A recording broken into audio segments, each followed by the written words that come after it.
दोस्तों, आज हम बात करने वाले हैं एक बहुत ही इम्पॉर्टेंट चीज़ के बारे में, जो है लाइफ इंश्योरेंस।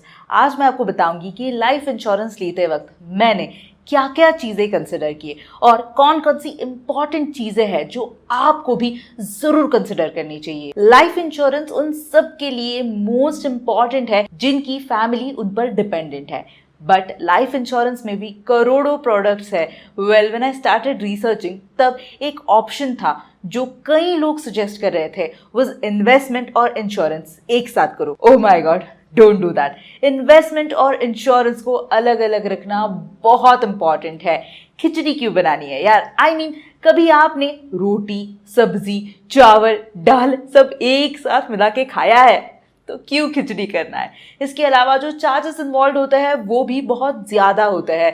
तो ये मुझे क्लियर हुआ कि इंश्योरेंस और इन्वेस्टमेंट की खिचड़ी नहीं करनी है। तो करना क्या है? Well, term insurance. Yes, that is the best kind of life insurance that you must buy.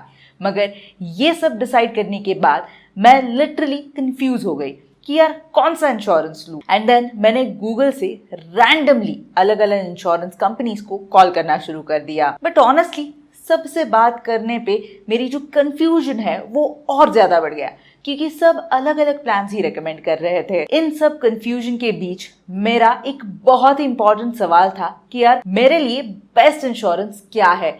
Directly इसका आंसर तो कुछ नहीं मिला। And then I got a little understanding कि मेरा क्वेश्चन ही गलत है।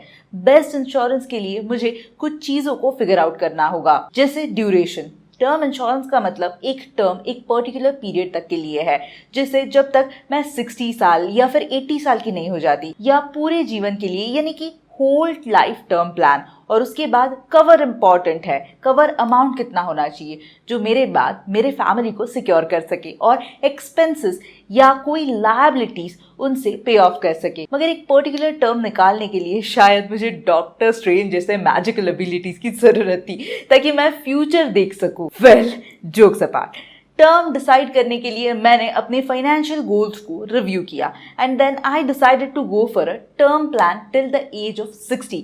एंड कवर अमाउंट निकालने के लिए कुछ बेसिक मैथमेटिकल कैलकुलेशन, जैसे कुछ मंथली एक्सपेंसेस के अकॉर्डिंग पूरा साल का खर्चा और फिर उसका 25 टाइम्स जितना अमाउंट, जैसे हम नॉर्मली अपने रिटायरमेंट के लिए भी प्लान करते हैं। बट ये फिगर आउट करते करते मुझे रोज अलग अलग कंपनीज के मार्केटिंग कॉल्स आने लगे। मगर मेरे सामने अभी भी एक बहुत ही इंपॉर्टेंट सवाल था कि कौन सी कंपनी का इंश्योरेंस चूज करूं, क्योंकि मार्केट में इतने सारे ऑप्शंस थे कि मैं कंफ्यूज हो गई। But then I found out about Ditto, जिसके थ्रू मेरे क्वेश्चंस के आंसर्स मुझे मिल गए and I got the lead कि कौन सा इंश्योरेंस मेरे लिए बेस्ट है। The best part about Ditto is कि ये किसी भी पॉलिसी के गुड्स एंड बैड्स भी बताते हैं।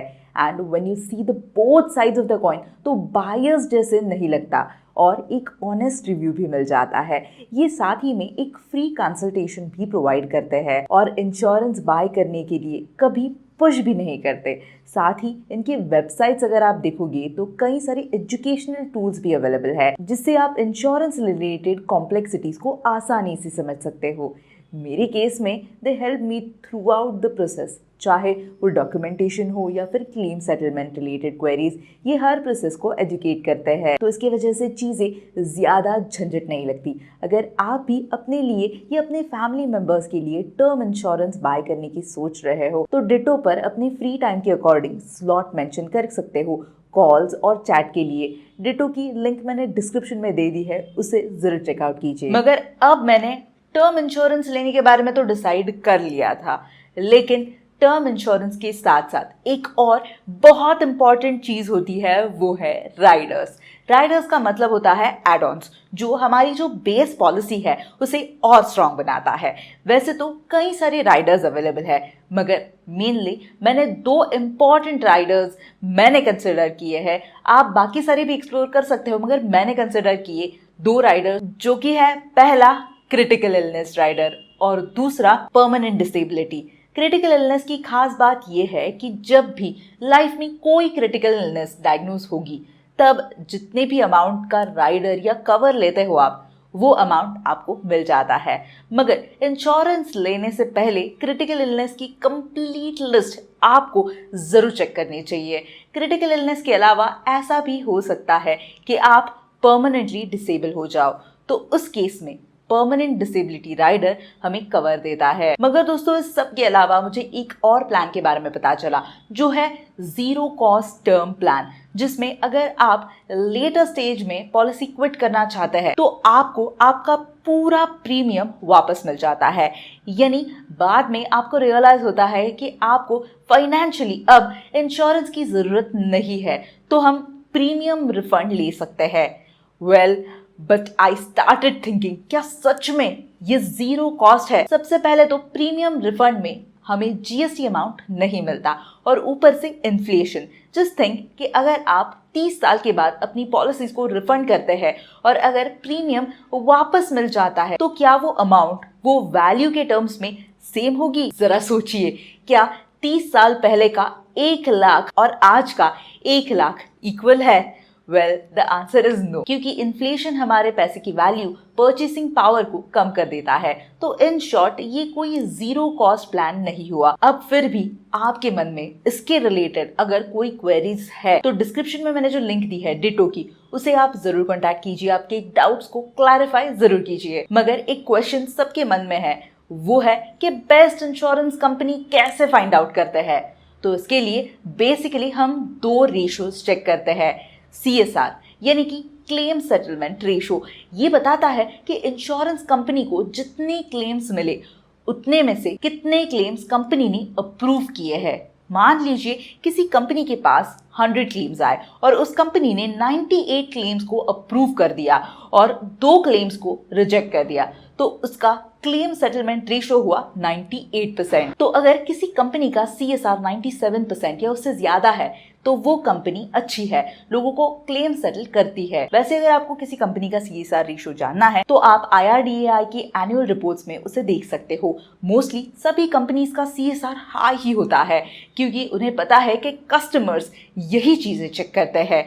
इसीलिए सेकंड रेशो ASR, ये बहुत इंपॉर्टेंट है। ASR यानी अमाउंट सेटलमेंट रेशो, जो आपको ये बताता है कि कंपनी ने कितने क्लेम अमाउंट को पे किया है। मान लीजिए 1 साल में एक कंपनी को 10 लाख रुपीस क्लेम सेटल करने हैं, मगर कंपनी सिर्फ 8 लाख रुपीस ही सेटल करती है, तो अमाउंट सेटलमेंट रेशो होगा 80%। तो कई कंपनीज आपके दिमाग से खेलते हैं। नंबर ऑफ क्लेम्स तो ये ज्यादा सेटल करेंगे, मगर छोटे छोटे अमाउंट्स के, जिससे उनका CSR तो बहुत अच्छा हो जाएगा, मगर बड़े अमाउंट का वो सेटल नहीं करेंगे। सो अमाउंट सेटलमेंट रेशो देखना भी बहुत जरूरी है, बिल्कुल भी मत भूलिए। So just to conclude, ASR अगर किसी भी कंपनी का 90% या उससे ज्यादा है तो ये एक अच्छा नंबर हो सकता है। एंड थर्ड चीज भी आपको जरूर चेक करनी चाहिए, वो है volume of complaint. So all in all, just to conclude कि मैंने अपना टर्म इंश्योरेंस कैसे लिया, तो सबसे पहले डिसाइड किया कवर अमाउंट, फिर ड्यूरेशन, उसके बाद राइडर्स चूज किए, and don't forget to check claim settlement ratio और अमाउंट सेटलमेंट रेशो। और फिर भी अगर आपको किसी भी पर्टिकुलर पॉलिसी के बारे में ज़्यादा डाउट्स है, कोई भी डाउट है, तो डिस्क्रिप्शन में दी हुई लिंक को यूज करके आपके डाउट्स आप डिट्टो को जरूर पूछ सकते हो। बट क्या आपको पता है कि मैंने रिसेंटली मेरी गाड़ी ठोक दी मगर इंश्योरेंस क्लेम नहीं किया? क्यों? इस वीडियो को जरूर देखिए, ट्रस्ट मी, आपको बहुत मजा आएगा। Investments in securities market are subject to market risk. Read all the related documents carefully before investing.